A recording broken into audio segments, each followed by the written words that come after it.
आप सभी लोगों को मेरी तरफ से करवा चौथ की बहुत बहुत शुभकामनाएं।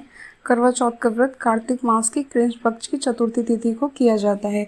ये व्रत सुहागिन स्त्रियां अपने पति की लंबी आयु के लिए रखती हैं। इस दिन सूर्योदय से पहले उठकर सरगी खाने का नियम है और उसके बाद स्नान आदि से निवृत्त होकर पूरे दिन व्रत किया जाता है और संध्या के समय करवा चौथ की कथा सुनी जाती है और फिर कथा सुनने के बाद सभी व्रतधारी स्त्रियां अपनी सासू माँ जी अथवा ससुर जी के लिए वायना निकालती हैं।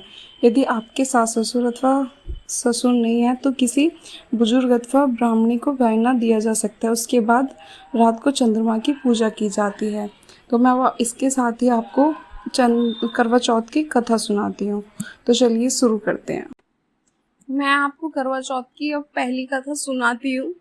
पौराणिक काल की कथा अनुसार पतिव्रता सती सावित्री के पति सत्यवान को लेने जब यमराज धरती पर आए तो सत्यवान की पत्नी ने यमराज से अपने पति के प्राण वापस मांगने की प्रार्थना की। उसने यमराज से कहा कि वे उसके सुहाग को वापस लौटा दें, मगर यमराज ने उसकी बात नहीं मानी। इस पर सावित्री अन्न जल त्याग कर अपने पति के मृत शरीर के पास बैठकर विलाप करने लगी।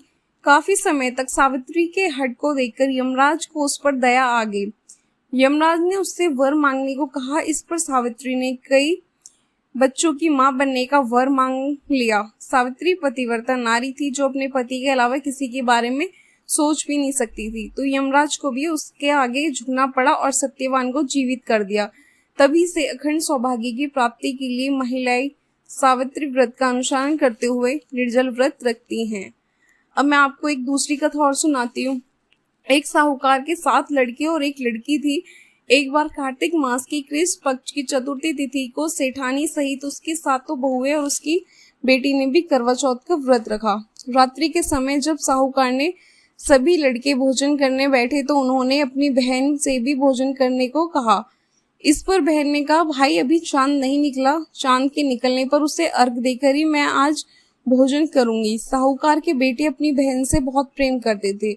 उन्हें अपनी बहन की भूख से व्याकुल चेहरा देखकर बेहद दुख हुआ। साहूकार के बेटे नगर के पास एक गांव में चले गए। वहां पर एक पेड़ पर चढ़कर अग्नि जला दी। घर वापस आकर उन्होंने अपनी बहन से कहा, देखो बहन, चांद निकल आया, अब तुम उन्हें अर्घ देकर भोजन ग्रहण करो। साहूकार की बेटी ने अपनी भाभियों से कहा, देखो चांद निकल आया है, तुम लोग भी अर्घ देकर भोजन कर लो। ननद की बात सुनकर भाभियों ने कहा, बहन अभी चांद नहीं निकला है, तुम्हारे भाइयों ने धोखा दिया है, अग्नि जलाकर उसके प्रकाश को चांद के रूप में तुम्हें दिखा रहे हैं। साहूकार की बेटी अपनी भाभियों की बात को अनसुनी करते हुए भाइयों द्वारा दिखाई गई चांद को अर्घ देकर भोजन कर लिया।